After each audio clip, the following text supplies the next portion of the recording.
Hello दोस्तों, नमस्कार। स्वागत है आप सभी का एजुकेशन मंत्रा में।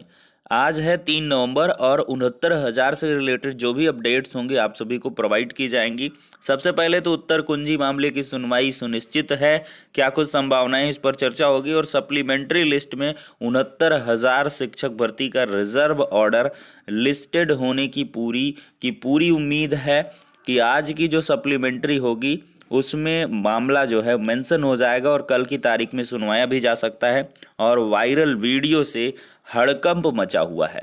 जी हाँ, 69,000 शिक्षक भर्ती से संबंधित एक वीडियो तेजी से वायरल हो रही है, उसके बारे में भी चर्चा होगी।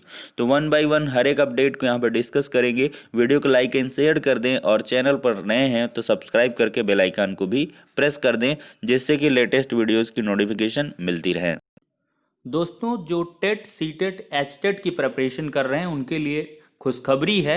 अनअकैडमी लाया है कुछ स्पेशल कोर्सेज, जिसमें अनअकैडमी प्लस फीचर के साथ अगर आप साइन अप करते हैं तो आपको ढेर सारे जो फीचर हैं वो देखने के लिए मिलेंगे। जैसे आप लाइव तरीके से अपने घर बैठे पढ़ सकते हैं, अनलिमिटेड एक्सेस मिलेगा आपको कोर्सेज का, टॉप एडुकेटर्स ऑफ इंडिया जो हैं उनसे पढ़ने का मौका एक ही प्लेटफॉर्म पर मिलेगा, एग्जॉस्टिव कवरेज होगा पूरे सिलेबस का, और इसके बाद रेगुलर डाउट क्लियरिंग सेशन भी रखा जाएगा। लाइव टेस्ट सीरीज भी आपको देखने के लिए मिलेंगी। स्टडी मटेरियल आपको पीडीएफ फॉर्मेट में मिलेगा। आंसर राइटिंग सेशन होगा और मेंटरशिप और गाइडेंस भी आपको प्रोवाइड की जाएगी। और वहीं पर अगर बात करें तो Unacademy non stop CTET mashup series लेकर आया है। फ्री लाइव क्लासेस स्टार्ट हो रही हैं 2 नवंबर से 7 नवंबर के बीच। देख लीजिए, इसमें स्पेशली है fast track your CTET preparation with 36 of these best classes to watch for free on Unacademy. Start learning from India's top educators today. वहीं पर अगर बात करें तो एम सीटेट 2021 के अकॉर्डिंग कंप्लीट बैच कोर्स है सीटेट पेपर 2 के लिए स्टार्ट हो रहा है ये 2 नवंबर से, और सभी बैचेस के लिए एक ही सब्सक्रिप्शन काफ़ी है। वहीं पर अगर CTET paper 1 foundation batch course की बात करें 2021 के लिए तो ये स्टार्ट हो गया है 26 अक्टूबर से। सभी बैचेस के लिए एक ही सब्सक्रिप्शन काफ़ी है। वहीं पर अगर बात करें तो रिवीजन बैच कोर्स है एचटेट के लिए, ये 24 अक्टूबर से स्टार्ट हो गया है। सभी बैचेस के लिए एक ही सब्सक्रिप्शन काफ़ी है और इनरोल करें आज ही अनअकैडमी प्लस कोर्स से। देखिए, टीचर एलिजिबिलिटी टेस्ट सब्सक्रिप्शन की अगर बात करें तो 1 मंथ, 3 मंथ, 6 मंथ और 12 मंथ के यहाँ पर आपको कोर्सेज अवेलेबल हैं। प्राइसेस यहाँ पर दे दी गई हैं। तो आप लोग आज ही ज़्यादा जानकारी के लिए अनअकैडमी लर्निंग ऐप को डाउनलोड करिए और important information TET CTET HTET की प्रिपरेशन के लिए गेन कर लीजिए। ज़्यादा जानकारी के लिए कोर्सेज के बारे में डिस्क्रिप्शन में आप जो लिंक प्रोवाइड हैं उनके माध्यम से भी सूचनाएं प्राप्त कर सकते हैं। दोस्तों, यहाँ पर सबसे पहले हम बात करेंगे उत्तर कुंजी मामले के बारे में।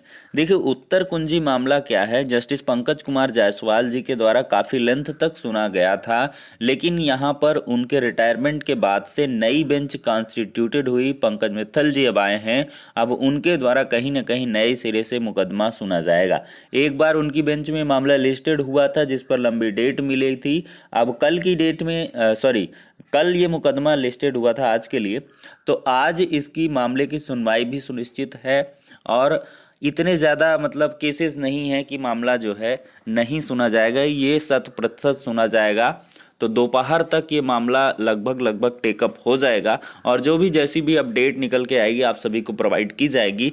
हालांकि उत्तर कुंजी मामले को, विवाद को लेकर अब अभ्यर्थियों के मन में उतना भय नहीं है। भले ही ये उत्तर कुंजी मामला एक बार अड़ंगा बना रहा हो 69,000 शिक्षक भर्ती के लिए, क्योंकि तब की स्थिति में सभी की जो काउंसलिंग वगैरह है वो होकर नियुक्ति पत्र मिल जाने थे।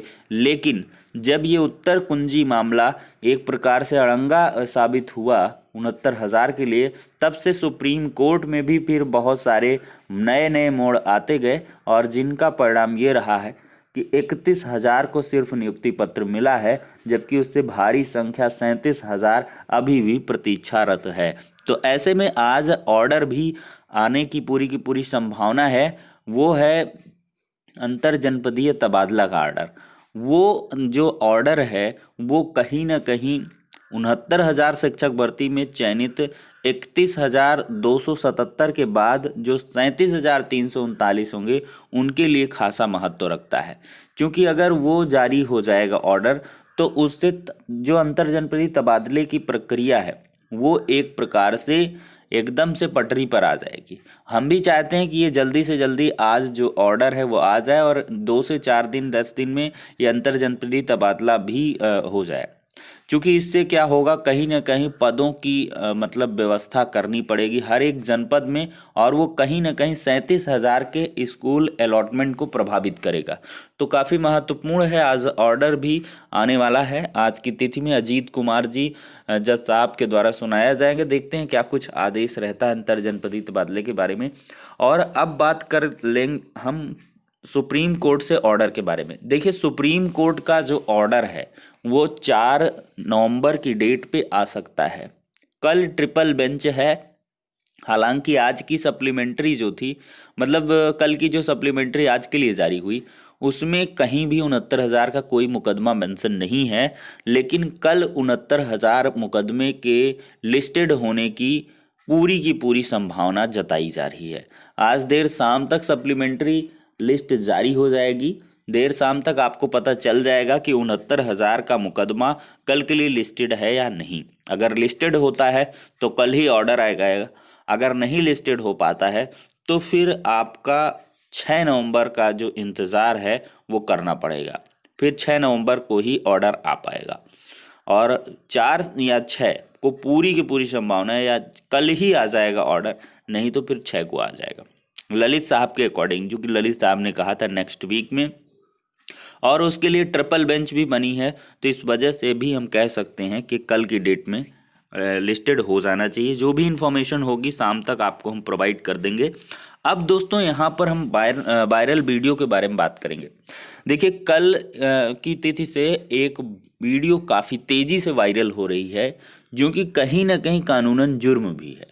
क्योंकि जो वर्चुअल कोर्ट है उसकी जो वीडियो कॉन्फ्रेंसिंग के ज़रिए बहस है, उसकी ऑडियो या उसकी वीडियो या उस मतलब सुनवाई की रिकॉर्डिंग करना, ये सब जो है आईपीसी की धाराओं के तहत एक बहुत बड़ा जुर्म है। और साथ ही साथ रिकॉर्डिंग करने के बाद उसको वायरल करना भी जुर्म है। मतलब आप उस वीडियो को एक दूसरे को शेयर ना करें प्लेटफॉर्म पर, व्हाट्सएप, फेसबुक, इसके ज़रिए किसी ने शेयर कर भी दी है तो उसको वो डिलीट भी कर दें, क्योंकि ये मतलब गलत सी बात है। हालांकि चलिए, अब जब वायरल हो ही गई है तो उसके आधार पर कई चीज़ें बहुत तेज़ी के साथ जो है शंका पैदा कर रही हैं। 60-65 वर्सेस 40-45 का जो मामला है वो एक जिंद फिर से उठ चुका हुआ है, जीवित हो चुका है। देखिए, कोई नई बात नहीं है। जो सुनवाइयाँ होती थी, अगर आप प्रीवियस हमारे वीडियो को स्क्रॉल डाउन करेंगे तो आपको पूरी लाइव जो कोर्ट अपडेट्स थी वो प्रोवाइड की जाती थी, वो हूबहू वही रहती थी। इधर उधर एक भी मतलब इंच पाई नहीं देखने के लिए मिलता था।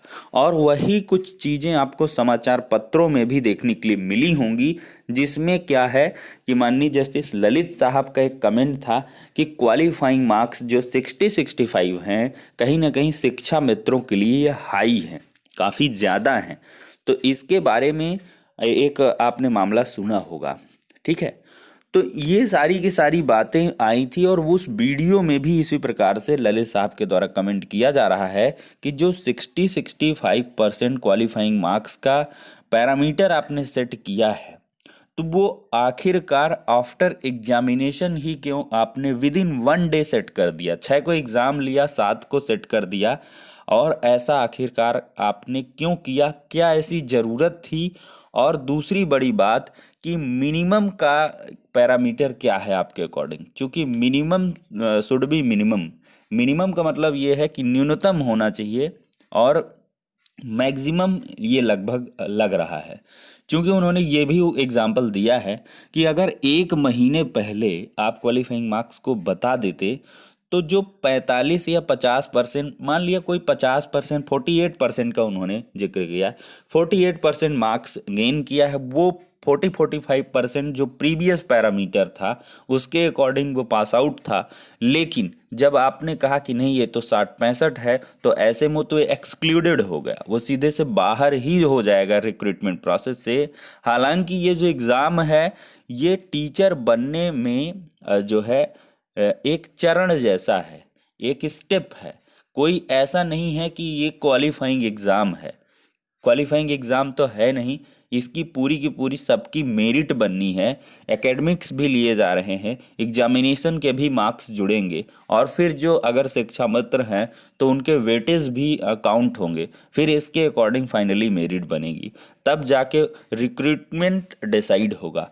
तो आखिरकार ऐसा क्यों किया गया है, तो ऐश्वर्या भाटी मैम के द्वारा समझाया गया कि उसके 3 रीजन्स दिए गए हैं। पहले रीजन बस की बात वहाँ पर हो पाई है कि जो नंबर ऑफ कैंडिडेट्स हैं 40-45 क्वालिफाइंग मार्क्स पर, वो 96% अप्रॉक्स हैं। तो जो कुल मिलाकर नलीफाई कर रहा है एग्ज़ाम करवाने के मतलब को, मतलब जो एग्ज़ाम हमने कराया ATRE 2019, तो उसका कोई मतलब ही नहीं रह जाएगा, जबकि 2018 की बात अलग सी।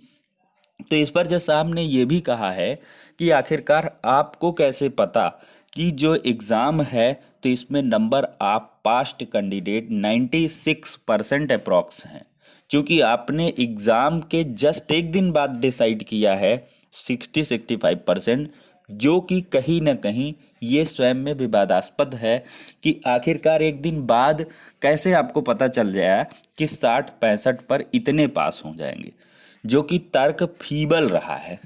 मतलब ये काफ़ी जो है कमज़ोर तर्क दिया गया है ASG ऐश्वर्या भाटी मैम के द्वारा, क्योंकि वहाँ पर ऑन रिकॉर्ड बहुत सारी चीज़ें हैं, कोई ऐसी चीज़ नहीं है कि आप वहाँ पर हाइड कर ले जाएंगे।